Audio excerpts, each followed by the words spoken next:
there.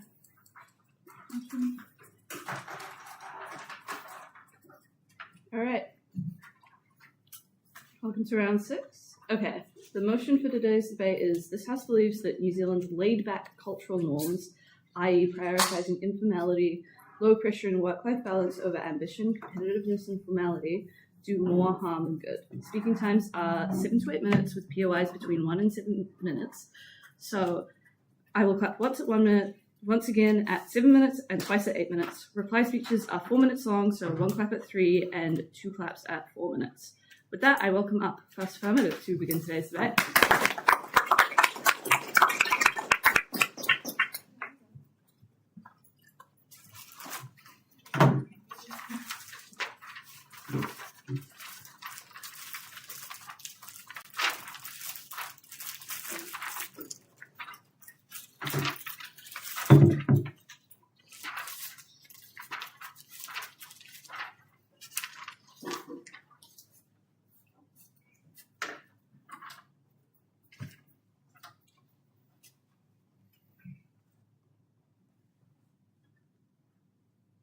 I think that a laid-back attitude is one that ignores risk.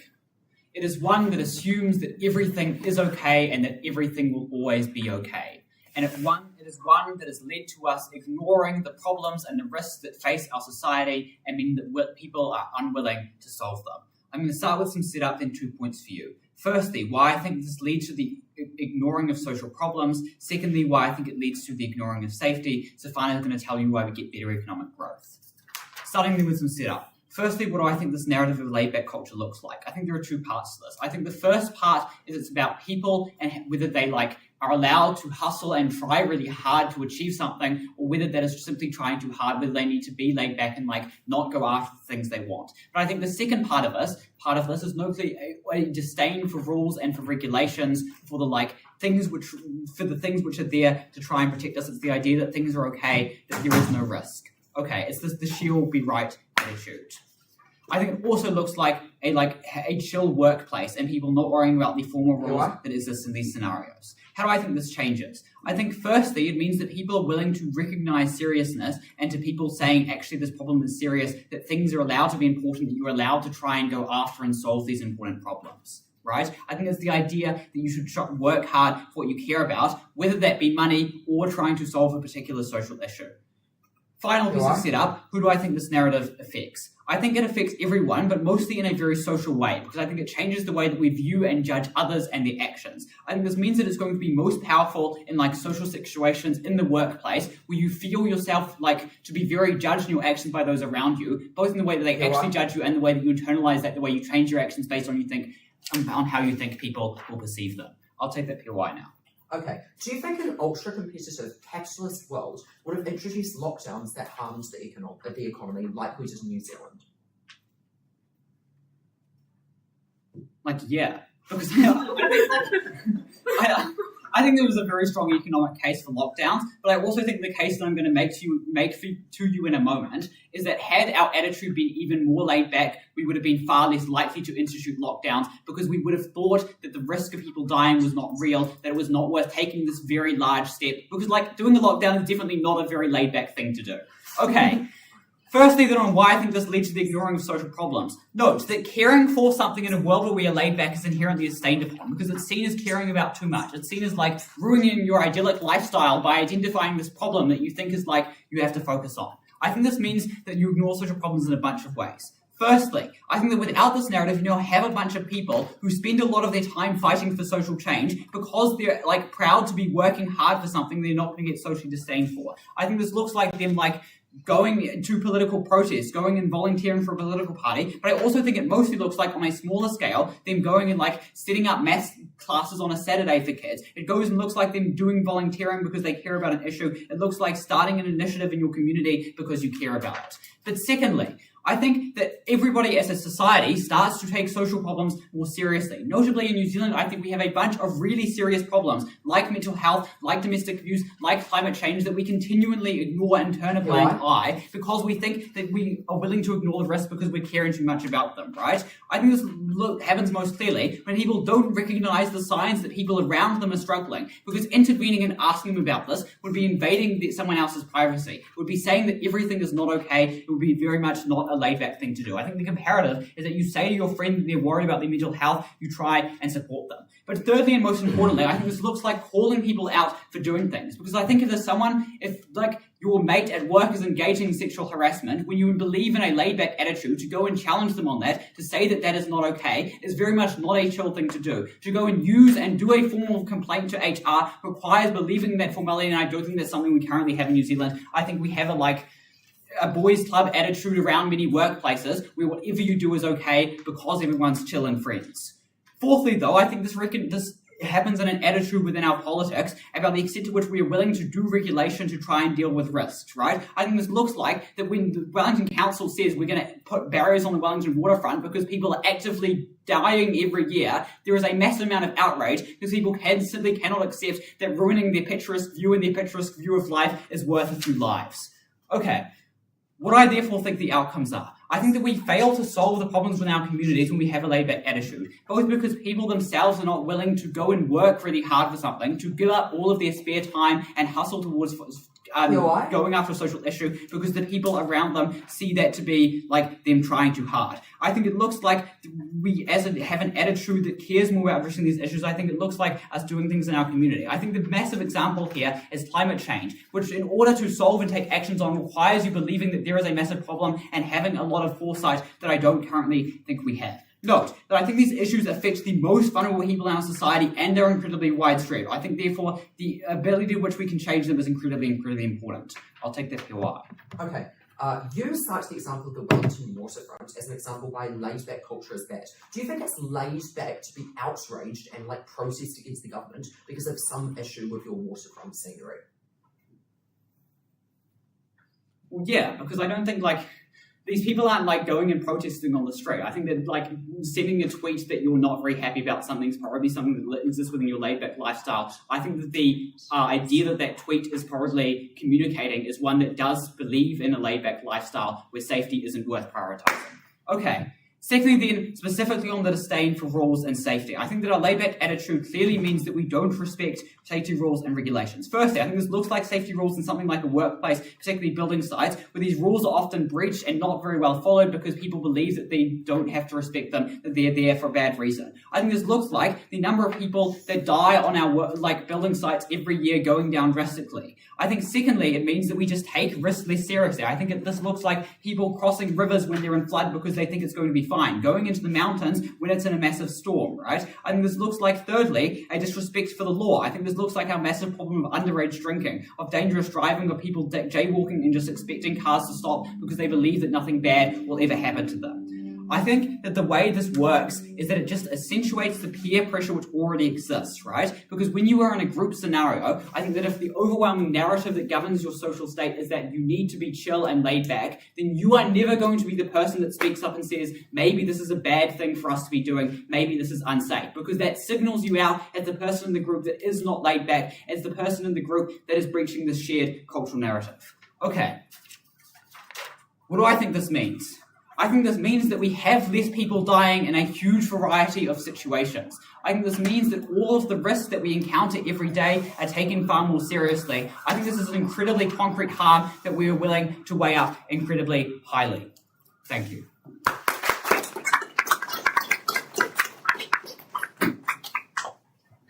I thank the speaker for this speech, and I welcome up the first negating speaker to open this case.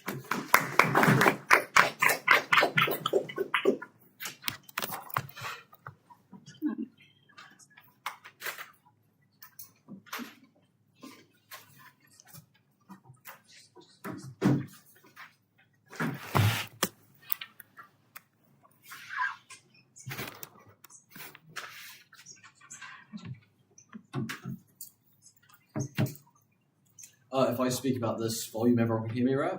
Yeah. Nice. Starting my speech in 3, 2, 1. Why do we love New Zealand? This is a big question for this debate, and we believe that it's because of our culture.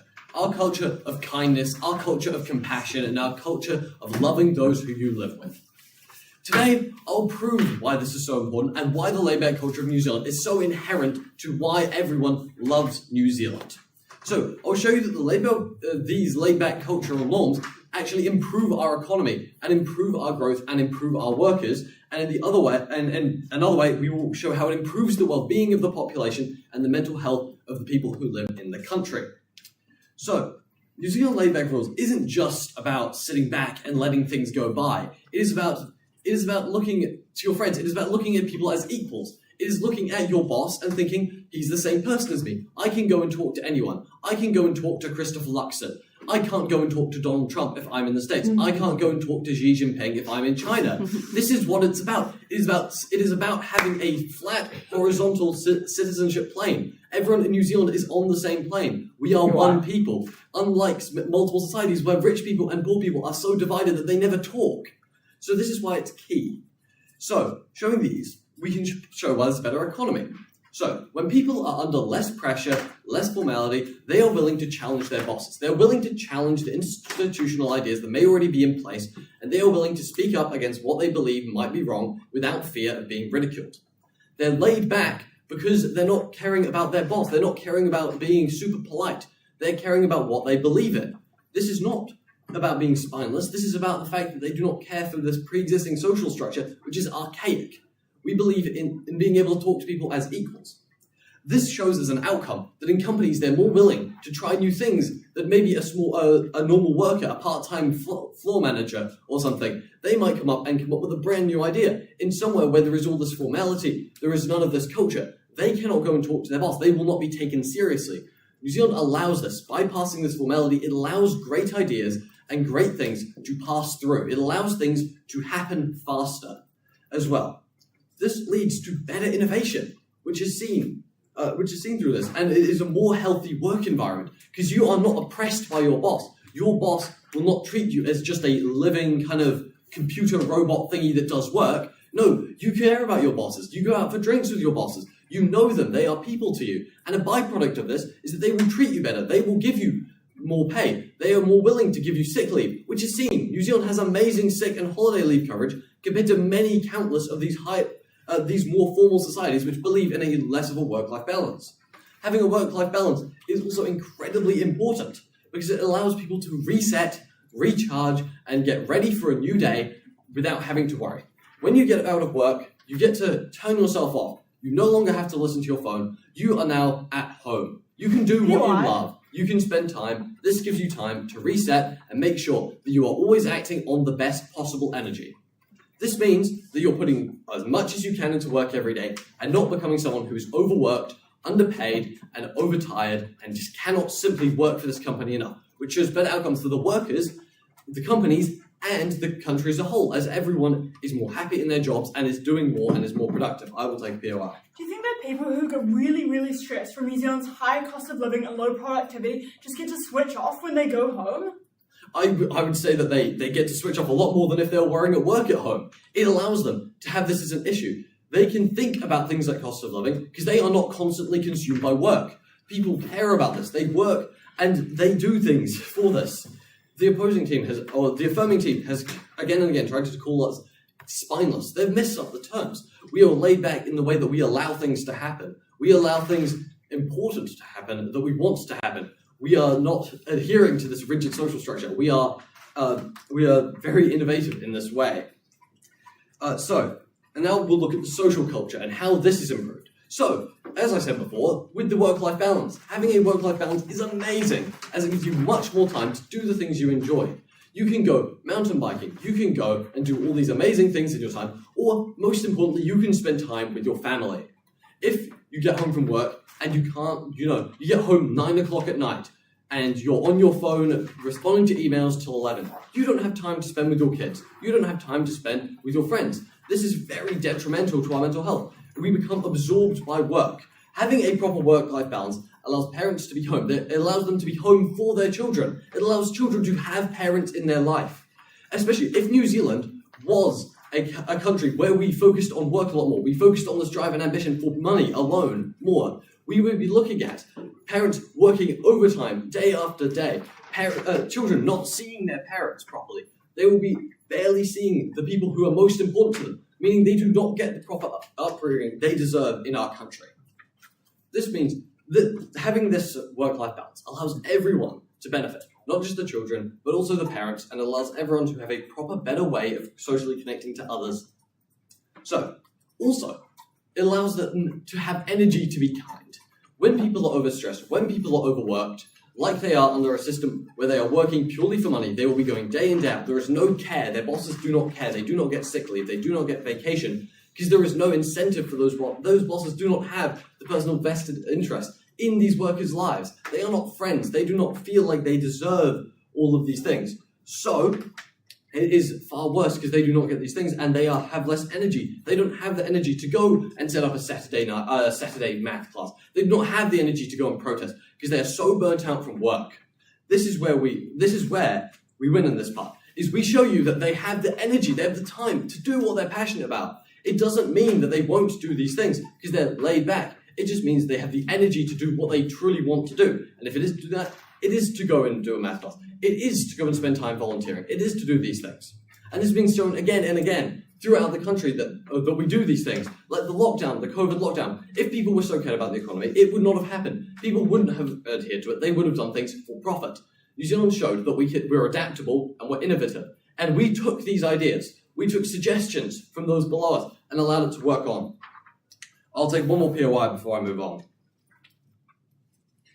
When sick leave and annual leave is a legal requirement, when you are legally required to not work more than 40 hours in a week, why are people suddenly going to start giving their entire lives to their job? Oh, well, because they can work overtime. Overtime is an exact thing that exists for this purpose. It gives you more money. Also, it means the country of New Zealand has been formed on this way of life. The reason we have such good sick days and such good vacation days is because we love this culture. If you look at other countries which don't have this culture, you lose the sick days, you lose this, and you lose the time. You work all this overtime. You don't have these same protections that we do exactly because of our culture. So I thank you for that. We have shown that this helps us. And so, we've shown how we enjoy. But also another thing is that it helps in our politics as well.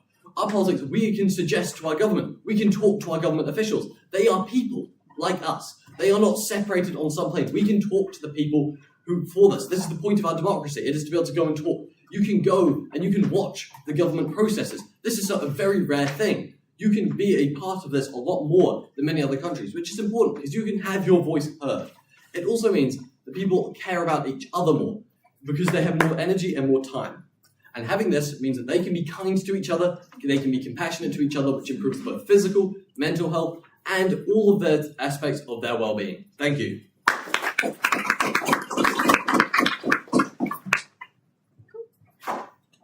I thank the speaker for this speech, and I welcome the Stephen affirming to continue this use case.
I don't think the negating side can stand up and tell you that the only reason we have human rights like sick leave and annual leave and like good laws about protecting workers is because we're nonchalant, right? We think there are deep reasons why we have this. We think most places in the world that don't have this laid back culture also give their workers sick leave and annual leave. We think this is an unfair assertion.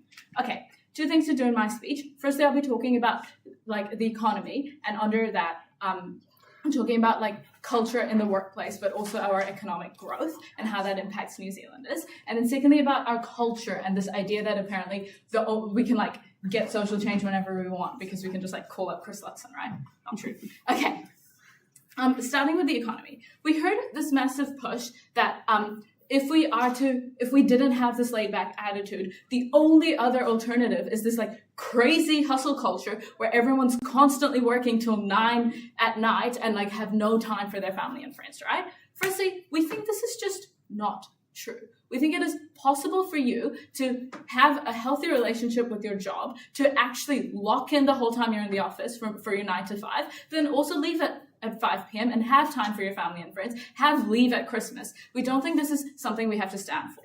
But also, we think it is easier for you to have work-life balance when you're actually used to working, right? We think what the laid-back culture does in New Zealand is just throw the scale off completely and make it harder for people who actually want to lock in to have that work-life balance because it's just something that we're so unused to, right? And I think a really good, and it also means that we just don't value people who are actually working really hard. And I think a really good example of this is like nurses, right? They work crazy overtime, right? They're not part of this laid-back culture, but we don't appreciate the work that they do. We don't actually work as a society to fix this problem because we just like assume that it's all fine. Okay.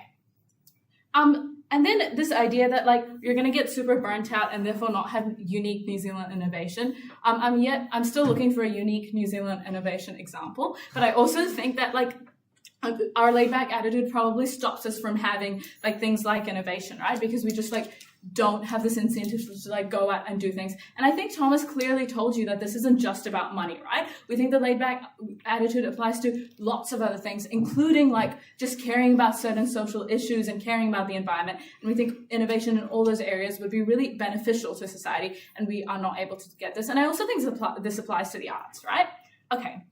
And then this idea, this like mini idea that the lockdowns wouldn't have happened if we cared about economic growth.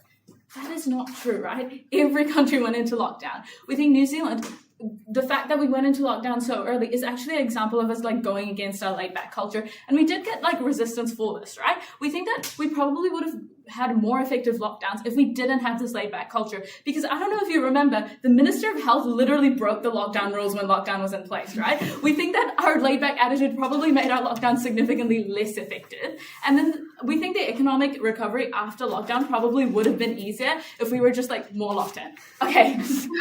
And then moving on to my split, which is about economic growth, right? Okay.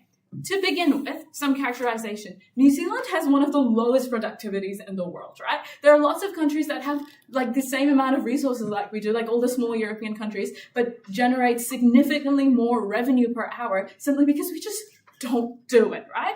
And the reason for this is that we just don't have a good attitude to our work, right? They gave you all these harms of hustle culture. I've told you these are unrealistic because we think Europe is also known for having a good work-life balance, right? But we think we are able to like get our work done, but still have a life. But we think we also like make everyone's lives better if we are actually to prioritize actually like ambition more. Okay, what are the makes for this? Okay, yeah, sure.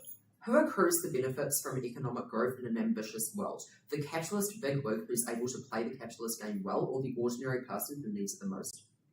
I think that's just like I think economic growth benefits everyone, right? Because yes, there's probably like wealth divide in the world, but we don't think this is solved by the laid back attitude, right? We think that when there's more economic growth, there's just a higher GDP for our country. Our government is more able to like fund things like social housing and good education and good healthcare. We think everyone benefits from this. So to answer your question, like even if the rich overlords are benefited more, we think the average person is benefited enough for this to be an important point. Okay. the mix for this is that because we are very informal, right, we just have like less efficient workplaces. We think, yes, it's important to have a good relationship with your boss, but we also think it's more important to just be able to listen to your boss when you're told to do something, right? We think that the reasons that people get in those positions of power are because they're like qualified to actually run like things efficiently, and we think they're more able to run this efficiently when we actually like respect the reason that they're there, right? Okay, and then and we also think that your boss isn't immediately going to turn evil if you just like listen to them, right? We think that like having like my boss thinks I'm sick right now, right? We think that and we think this is like bad for the economy, right? We think like having more formal relationships at work and like being able to like actually have reasons. Yeah. Okay. And then moving on to my second make, which is around tall poppy syndrome, right?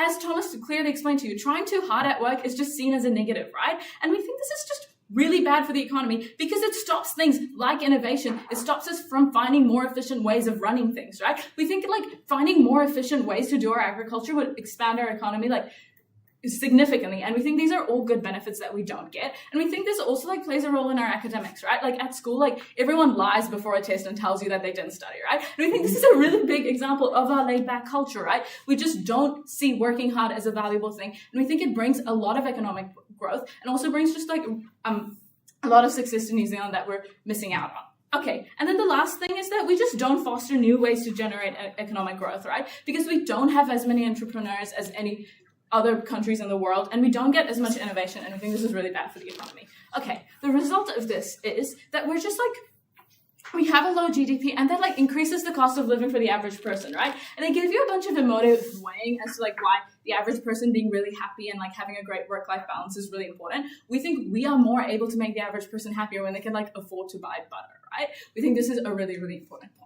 Okay, now quickly moving on to like this big push we heard around our laid back culture and why this like uniquely gives us social equality. That's just not true. We think New Zealand has classism just like any other place in the world. We think thousands of people live below the poverty line in New Zealand. This is just a fact that we don't acknowledge. We think that people are still separated through like socioeconomic like status, right? We think that like low decile schools like have significantly less opportunities than high decile schools. We think classism still exists in our society. The only thing the laid back culture does is just that it helps us ignore it. And we think this is a massive, massive harm. We think that if we didn't have this laid back culture, we would have more economic growth, which results in the government like being able to fund people in vulnerable positions more, people that like aren't benefited from you saying there's no classism, but are actually benefited from you helping them go through social mobility. But also that and just like makes like when these people face problems, we're more likely to address them and more likely to work to make their lives better,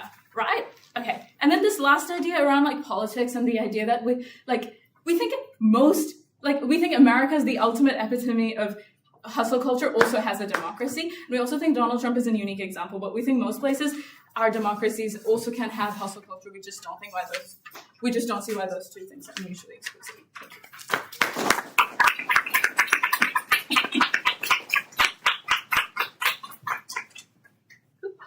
I thank the speech for this speech, and I welcome up second negating to continue this case.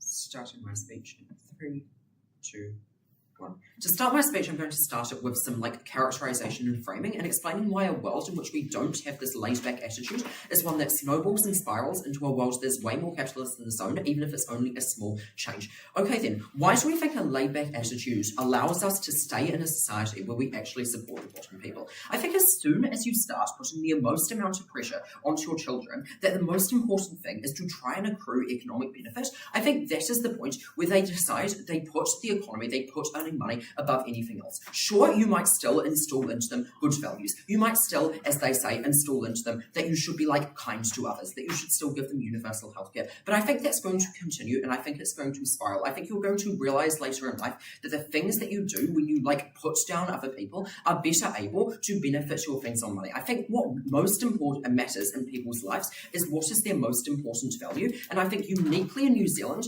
our most important value is sharing and spending time with other people. I think when you see places like the United States and you see places like China, where their most important value is getting good marks in school, getting a good life later in life, and then getting a lot of money, that continues to spiral, that continues to turn into a world where even if they care about each other, because their most important thing is accruing wealth and getting into a good life, they put those things behind them, they model their life and they model their family around the image of trying to win that hustle culture, which is why even in societies that have a small effect in terms of whether you change slightly from being laid back to being competitive, as defined in the motion, it spirals, it continues. You create a society where that is the most valuable and you lack the people who actually care about each other. I would also like to note that as soon as you have a couple of people who people generally look up to who are really, really competitive, now everyone has to rise to that, because you will no longer get hired if you're just a nice, cool guy. You have to compete with the rising expectations. They say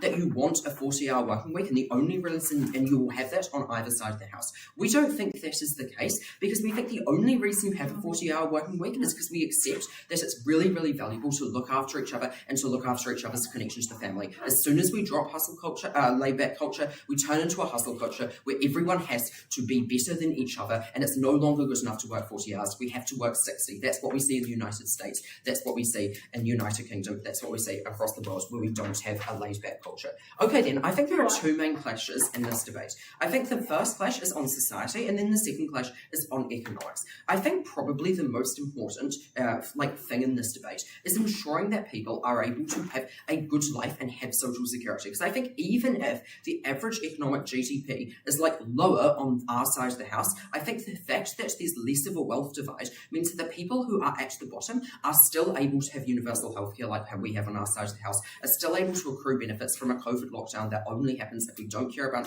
the economy, and only happens if we're subversive to the rules, which, as I'll go into later, only happens on the laid-back side, which is why I think that's the most important. But I'm going to move on to society, because I think what we hear from their side of the house is you're not going to follow the rules because you're laid back and chill. I think both sides of the house want to break the rules, as it's unclear why a laid-back attitude makes you love kayaking or love going into the forest or whatever. I think both people have a massive incentive to break the rules. So then I think where the tipping point is whether you're allowing yourself to break the rules or not. I think on our side of the house, there requires some barrier to break rules. I think when you go out during the lockdowns, you are facing off against police officers and patrols who don't want you to do that. I think when you climb a fence into private property, you're climbing a fence to an area where you are likely to face confrontation. I think on our side of the house, you don't like that confrontation because you're laid back. You're more likely to think, oh, that's too much effort. Yeah, nah, I'm just going to accept the roadblocks and move on with our life. I think on their side of the house, you're competitive. You all agree in your friend group that you want to do this thing, and you're more able to egg each other on. You're able to show that you're the one who is more impressive, you're the one who is breaking the rules, and it's able to escalate to a point where you're able to completely overcome those rules, and those things are beside you. On our side of the house, you go through the path of the easiest route, and I think that easiest route is always going to be the route that the government tries to enforce, which means that you're going to be able to have a democratically elected society decide what you should and shouldn't do, which obviously mitigates all their harms on breaking the rules. Okay, they also say that people aren't going to call each other out, which creates a worse society. We think there's less social pressure to conform generally on the negating side of the house because we're more laid back. We don't care what our friends think. We care about them generally. If we do something that goes against the social mold, they're not going to kick us out because we don't fit in. We're laid back, we're chill. What does this mean? This means that if you're an individual who doesn't like what's going on, you don't feel the pressure to not speak up. You don't feel the pressure to say, okay, this is to not say this is a bad thing that we're doing, because you don't feel the pressure of being kicked out. You know if you do speak up, they're going to be okay with it. They're going to listen to you because they're laid back, and they're going to continue to be your friend. They also finally say that people aren't going to change, and they aren't going to be able to adapt. We think generally possibly that's true. The 90% probably aren't going to want to create ways to change. We think that's true on both sides sides of the house, we think the majority of people aren't innovators, they're not geniuses. We think, however, on our side of the house, when the geniuses in government do decide that there are important changes that need to be made, they follow along with them. We think, as they talked about in the Wellington frontline, though when you have those changes, they respond with angry tweets. They don't respond with protests. They don't respond with like tearing it down. They respond with being annoyed for a little bit and then going back to their lives, meaning that you are actually able to change. You're better able to have significant social reform on our side of the house than you're able to have on their side of the house. Before I go to economics, then I'll take your POI. Are there forms of social pressure can exist, like not necessarily kicking someone out of a friend group? Like, I think there are, but I think most social pressure revolves around whether you continue to like someone or if you don't continue to like someone. And I think when you're laid back, you don't care as much about an individual action and you don't care as much about like an individual vibe that you get from a person, whether they like you or not. You're just going to continue along. You're going to be fine. Okay, then onto the economy. What do we hear from their side of the house? We generally hear all these things about why the total economic growth is going to go like up on their side of the house. We think, firstly, it's not going to go up. We'll explain that later. We also think that even if it does go up, it doesn't benefit the bottom. It doesn't benefit the bottom because we're an ultra-competitive society. We want what's best for the economy. And what's best for the total GDP of New Zealand is almost always a system where the ones that benefit are the ones that innovate. The ones that benefit are the ones who are the absolute CEOs, the bigwigs, because those are the ones who are able to accrue a massive like GDP and wealth increase for the country. This means we're going to put all our effort into supporting those individuals and no effort into supporting the lower class people. We think the reason we have like universal healthcare, the reason we have those 40-hour weeks, as they say the restrictions are, is precisely because of our laid-back attitude. Because we recognise that we don't just need to prioritise the economy, we don't just need to prioritise the bigwigs who are going to accrue us that wealth, we need to prioritise everybody. We need to go into the values that New Zealand has of like whānau, of family, of helping each other. We think this is going to massively increase our ability to be able to spread everyone, which we think is an obvious impact, because if you've got a bunch of starving people but a couple of bigwigs and your broccoli is a bit cheaper, I think that's probably a worst case scenario, that if everyone has what they need to survive, everyone has like the universal healthcare that they need to not go into massive debt. But now quickly, why does the total economy not go up? We think the total economy doesn't go up. Mainly the reason I haven't talked about a lot, because I think the things that Michael gives about how people are going to be less stressed isn't really responded to. I think they're going to be significantly less stressed in society, and they're going to be able to take the time to make the like rules generally as good as possible and to make the innovation as good as possible. They're going to have better connections with their workers and like co-workers. So they're going to be able to do that better. In general, that leads to better, slower, but better, more high quality policies where they work better together, which is why our economy is better, our social situation is better, we are better. Vote side negative.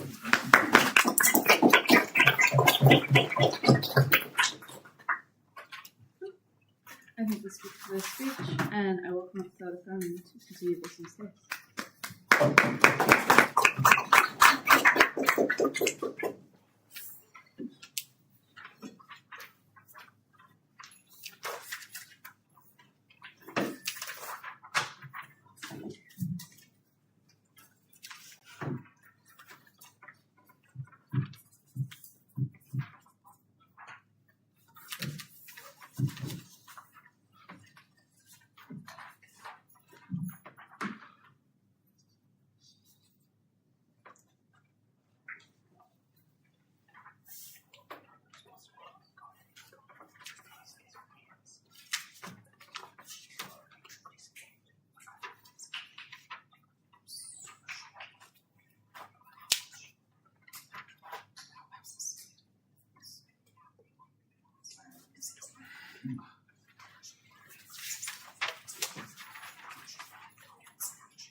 That is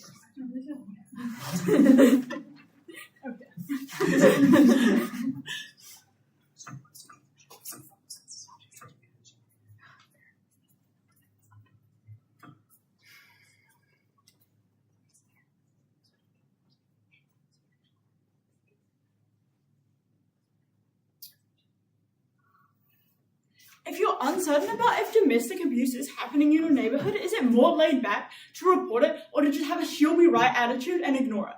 I think three things for you in this speech. Firstly, on like characterization of this narrative, I think it's gotten quite twisted within this debate. And then secondly, on corporate capitalist clone characterization that F's given and why this is like very, very unlikely, why the narrative is not that powerful, why this isn't the likely alternative. And then thirdly, on like social change, I think that this is our most valuable point. I think that it has been inadequately rebutted. Okay, firstly on characterization of this narrative. I think that, what do I think that this actually looks like and why? Firstly, I think it looks like being relaxed on things. We think that maybe this buys that you're like more mates with your boss and you're like likely to have maybe have a drink with them after school. But I think it's like also like that this looks like being relaxed about rules and regulations that we're and the enforcement of them in society and how much you follow them. I think it looks like being super relaxed about how much work you get done at work because you're like, oh, it'll be fine, my work is so important anyways.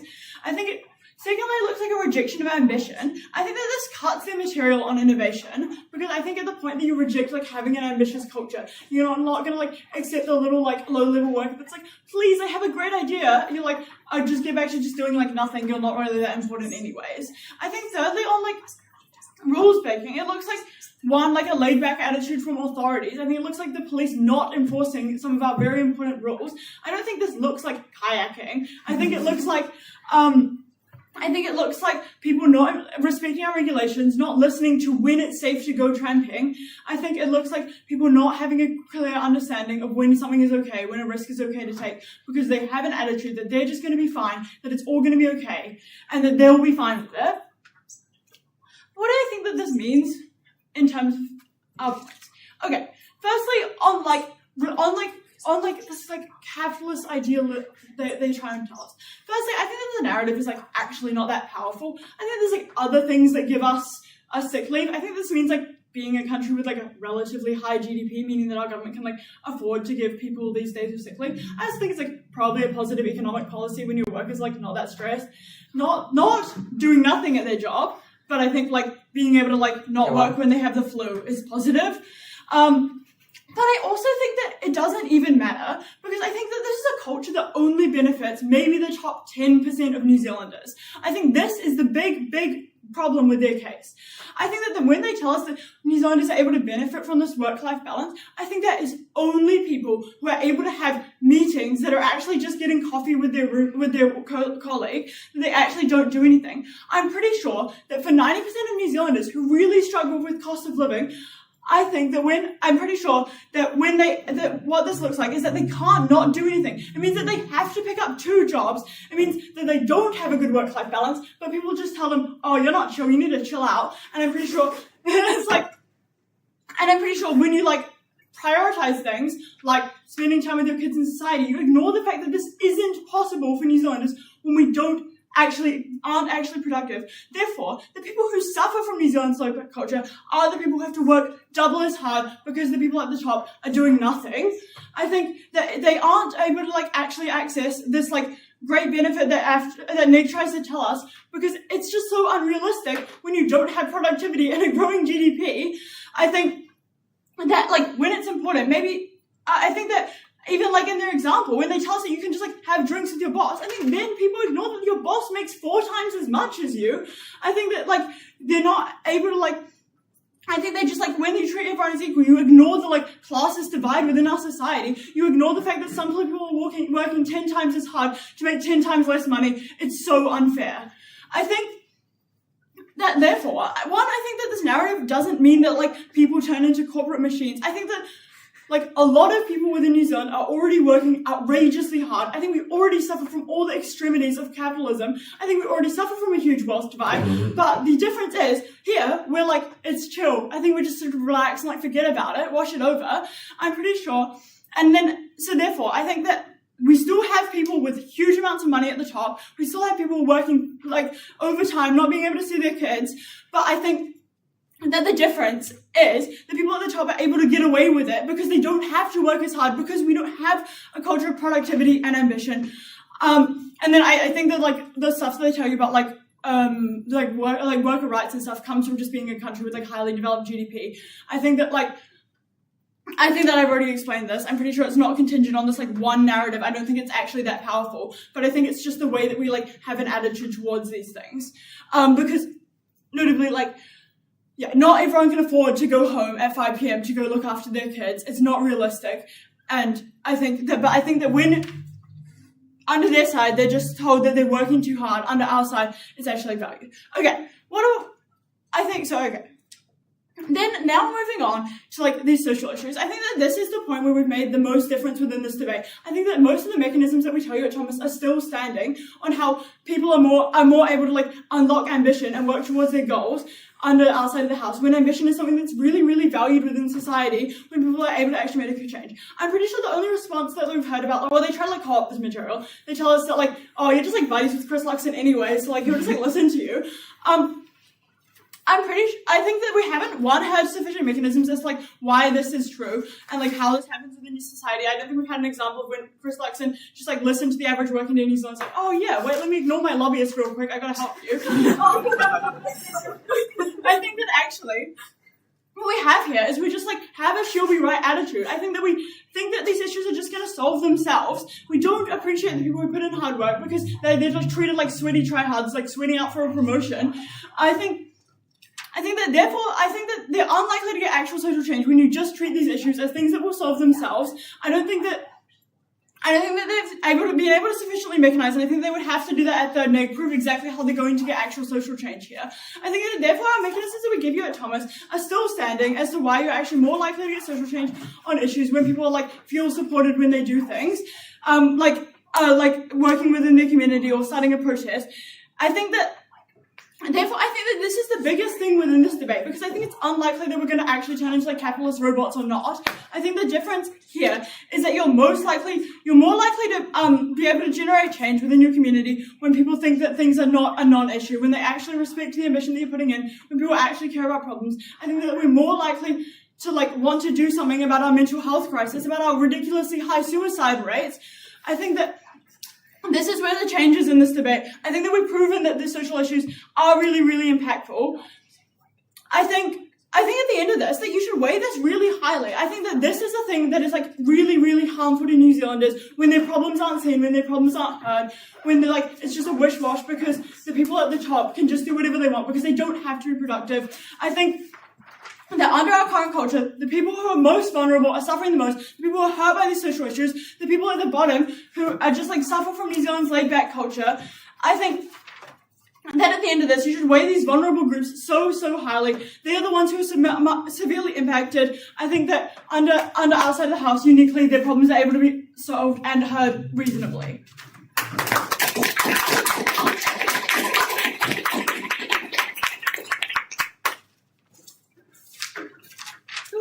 I thank the speaker for the speech, and I welcome up the Gating to close out the substantive portion of today's debate.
Starting my speech in 3, 2, 1.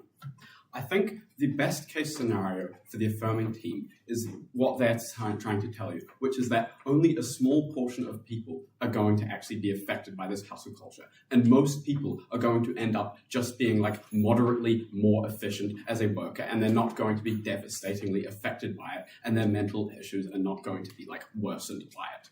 However, I think on our side of the house, we provide you with sufficient mechanisms to tell you that this is not going to be the case, and that we're going to see much worse mental health and a much higher decrease in the overall satisfaction of the country by doing this. All right, 2 points of clash within this debate. The first of which is, why does having a laid-back culture contribute to the overall satisfaction of the population? And the second is, why does having this laid-back culture overall benefit society? I'm going to spend the most time on the benefits and satisfaction of the population because I think it's the most important. So I'll start on that now.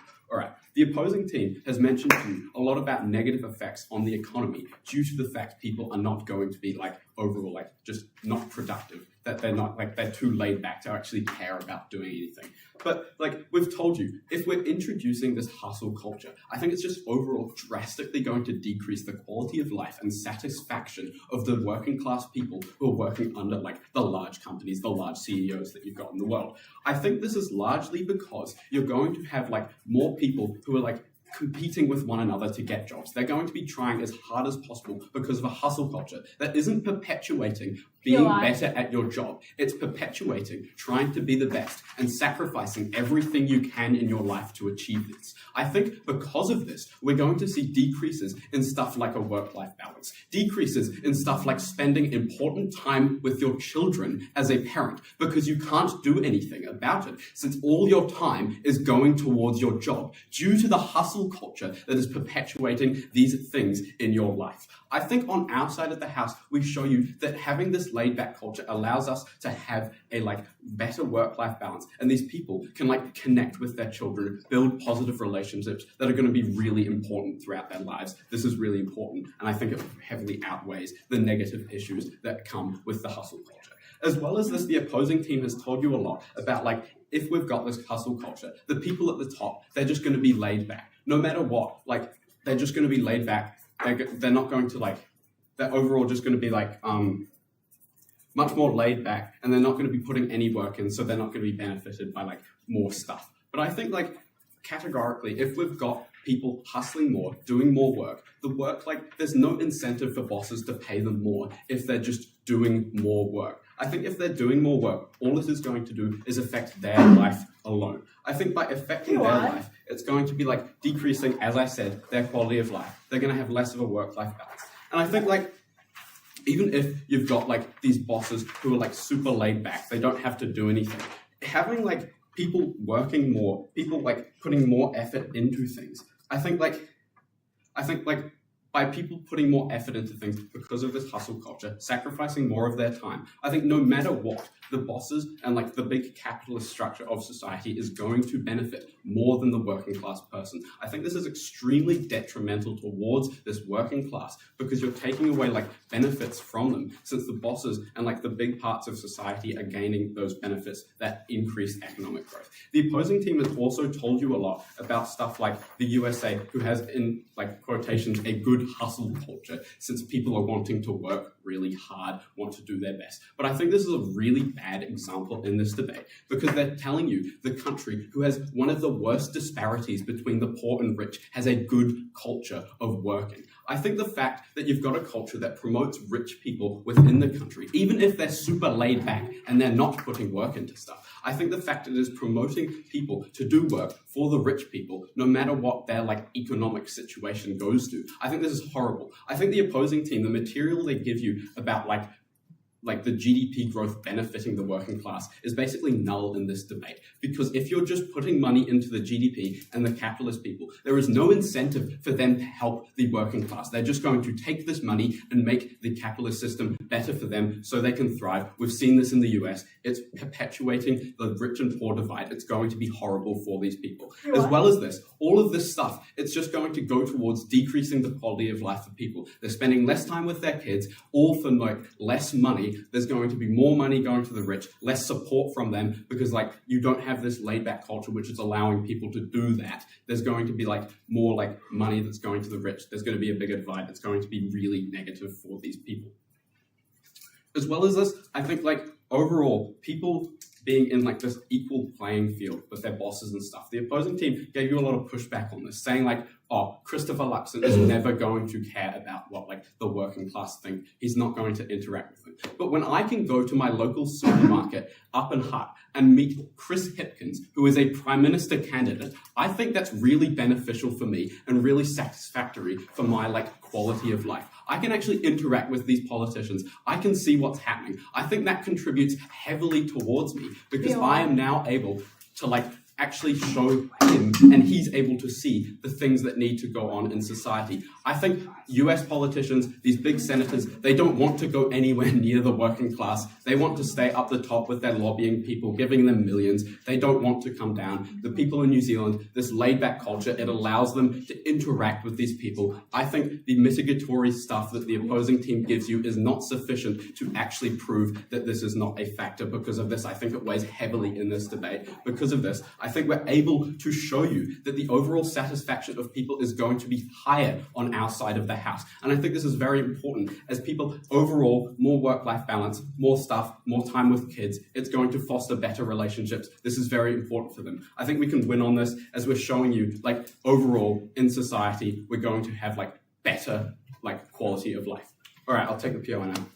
Don't candidates meet the public everywhere in the world during campaigning and interact with them? Therefore, that can't be unique to our culture. Yeah, but I think if you look at like countries that have this huge hustle culture, this stuff, like the US and even other countries like Canada, this sort of thing, you've got politicians who don't want to put in the effort to go to the smaller towns because they don't think they're like good enough places. Then these politicians, they've probably got people to get like their groceries for them. Because of this, I don't think they're interacting with the working class.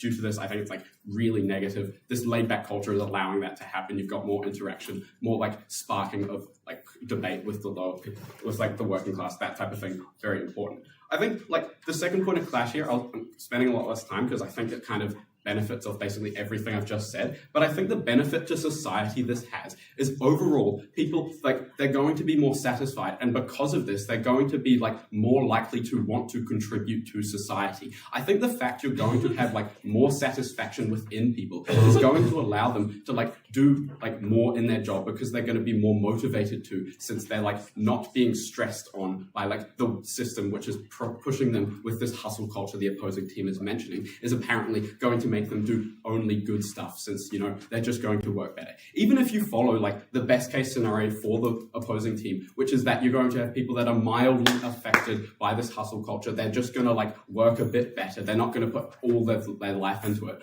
I think that like firstly, I think this is like not likely, but secondly, I think like the increased amount of work they're putting in, no matter what, it's going to make a difference. I think the fact we're not having that increase is extremely important in this debate. Because of this, I think we win, and I'm very proud to negate.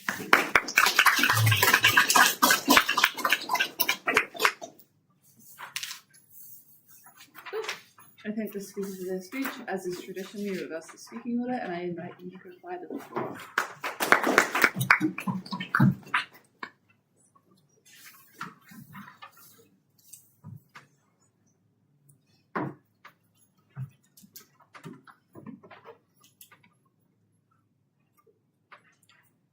Starting my speech in 3, 2, 1. I think they have two main pathways to victories on their side of the house. One, that people follow the rules more, and then two, that there are better economic outlooks. I think generally, firstly, I'm going to address why following the rules probably isn't enough to win in this debate. I don't think we hear this impact enough. I don't think we hear this weight enough. I think the majority of the examples they use are examples like trampers, are examples like hikers. I would weigh these people significantly lower than the people who are like in poverty, who are negatively affecting from the societal capitalist culture that is played across the entire world. I think these people are weighed less. I don't think they matter as much, and I also think they're better protected on our side of the house. Okay then, why do people follow the rules more on our side of the house? We hear from them that the reason people are going to follow the rules more on their side of the house is that because generally people like just don't care about the rules, and on their side of the house they are going to care about the rules. We have two main responses to this.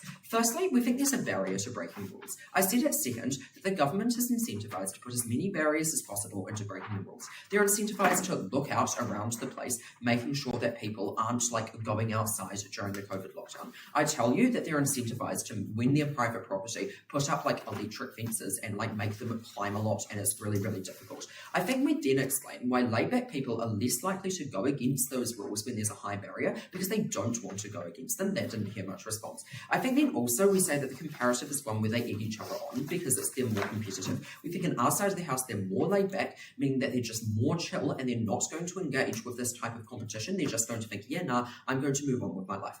Okay then, on to the second main point of clash that we think they can win on, is the economy. We hear two main ways that they can win the economy. The first one is more innovation. I think we respond to this both at me and at Max, saying that there are still innovators. It's just that on the negating side of the house, people follow. We explain why people are generally more likely to follow the rules on our side of the house and just follow where everyone else is going, because they're not going to be thinking a lot themselves. They're just going to lay back and go with anyone else, meaning that when you have great amounts of innovation, they're actually going to respect those. When you have someone decide that the vaccine is really good, you're going to have a lot of people investing in that vaccine. When you hear people decide climate change, you're going to follow the rules that they suggest on climate change. We think generally people are going to obey the innovators more, and both sides of the house have innovators, as we explained at me and Max. Okay then, the other main push for the economy is that people just generally work harder. I think that people working harder is probably true, but I think we give you two other responses for why the economy is better on our side of the house. We explain that people are less stressed out, and we explain that people are more collaborative. I think we sufficiently prove people are less stressed out because there's less of that competitive nature. We don't think we heard much for a response, so we think that stands. We also think that people are going to be more collaborative. We explained this. We explain people are friends, they like each other, they're chill. We think that this is going to outweigh people working harder, because the more people work harder, the more burnt out they get, the worse their results are, whereas when they're less stressed out, when they can collaborate, they're able to accelerate their efforts. 20 hours of locked-in work is better than 40 hours where they're really stressed. We think even if they win on the economy, we explain why this isn't enough to win them, because if they get a better economy, on their side of the house, it's more competitive. The big businesses get the money because we don't want to lift up the poorer people, because we don't have this feeling of whānau, we don't have this connection, meaning that we aren't going to have things like universal healthcare. Our world isn't one in which we have just a 40-hour limited week. We think, therefore, that even if they can accrue all their GDP benefits, they don't explain how that affects the solo mother who still has to work 3 jobs, who their employer doesn't care even though he's got $1 billion more in the pocket. I think our final way to victory that's exclusive to theirs is personal, because people are less stressed. They can see their family. We explain why this is rated high. We think it should be rated really, really high because they have better mental health, so it's less strain in the mental health system, etc., and more social cohesion. People will like each other more. People are going to vote in better governments. People are going to work closer together. For all of these reasons, I think it's pretty obvious that on our side of the house, people follow the rules more. Even if they don't, on our side of the house, there's a better economy. Even if there isn't, that economy betters the poorer people more. Even if it doesn't, we've got better personal and social cohesion. Thank you so much.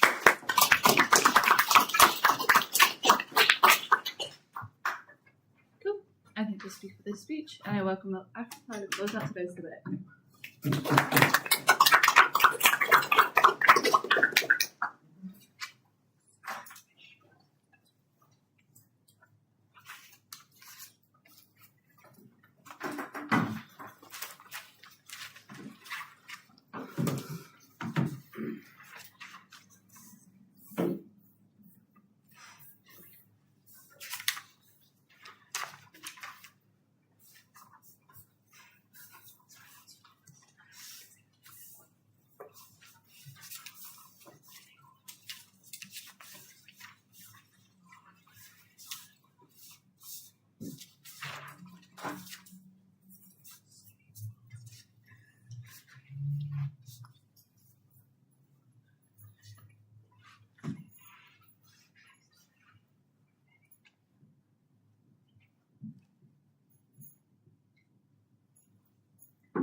What does laid-backness look like?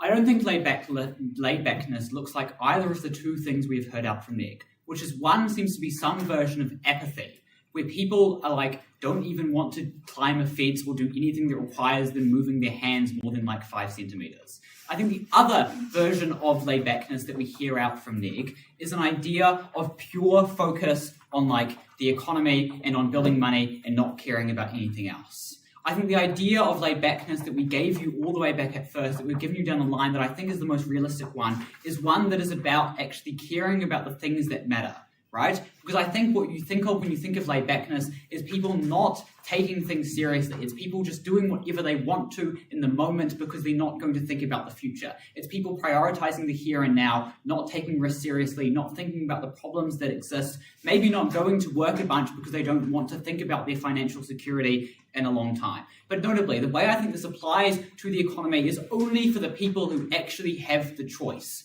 Because I think there is as we told you, especially at third, there is a large chunk of New Zealand society that doesn't have the choice to disengage from the economy, to disengage from putting all of their time that they possibly can into work, because that is a means of survival to them. I think this is a narrative that is not all-encompassing. The changes that it has is on the people at the top. Those are the people who can actually drive our economy. Those are the people who can stop taking risks, who can start creating social pressure to change on social issues.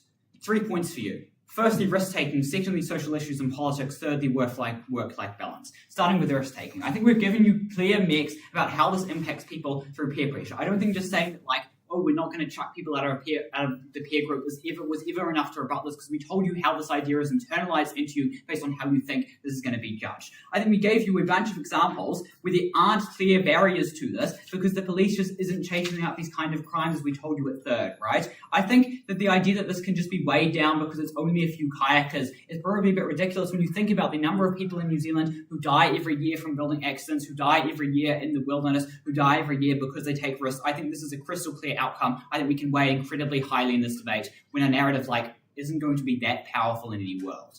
Secondly, then on social issues and politics. I think we've done a really good job of rebutting this idea that you get to go and talk to politicians because we told you that the fundamental incentives on these politicians, the lobbying that exists, the need that they have to try and appeal to the most voters that they can, still exist on both sides of the world. They still have to go campaign. They still have to believe in the same ideas. I don't think you suddenly gain some magical access. But I also think that we told you about all of the ways that people are now galvanized into actually putting their time into addressing social issues, both on a national level, but also in all of the small ways that I don't think ever got sufficient rebuttal. I think that these social issues are really, really important because it is the only unique way that we start to get change on the most vulnerable group that I think we value so highly, because they're the most vulnerable, because they are facing so many issues, because these are the people we can make the most change on.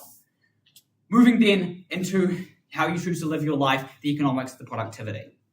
Note that I think that legal obligations to have time limits on your job, to have annual leave probably still exist because places like the US have this, places like Europe have this, all countries that have a certain amount of GDP have these things because they make economic sense, right? I think the fundamental way that this is going to change is through the choices of people about how they want to live their life. Note that I think we told you there are a bunch of things that also impact people about how they want to spend their time, right? If people care about their families so much and this is going to make them so happy, that's probably something they value quite highly in their decision-making calculus. I don't think a narrative is going to be able to convince them to give up their family totally, right? And they recognize that they need some time for themselves. This narrative can't possibly change anything. But also note that all of these people that we still have to work 2 jobs, they don't achieve any change on. We, in fact, make it worse for them because they are now told that they are trying too hard. I think their mental health is massively impacted, as we told you at Naomi, because they think that they're not doing a good job of looking after their kids, because they think that doing the thing that is necessary for them to survive is wrong. Thank you.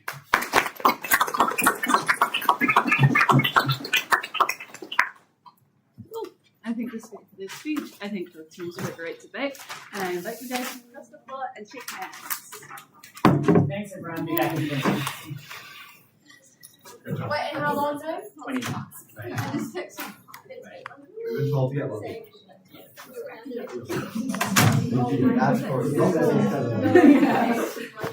Actually, let's go get lunch.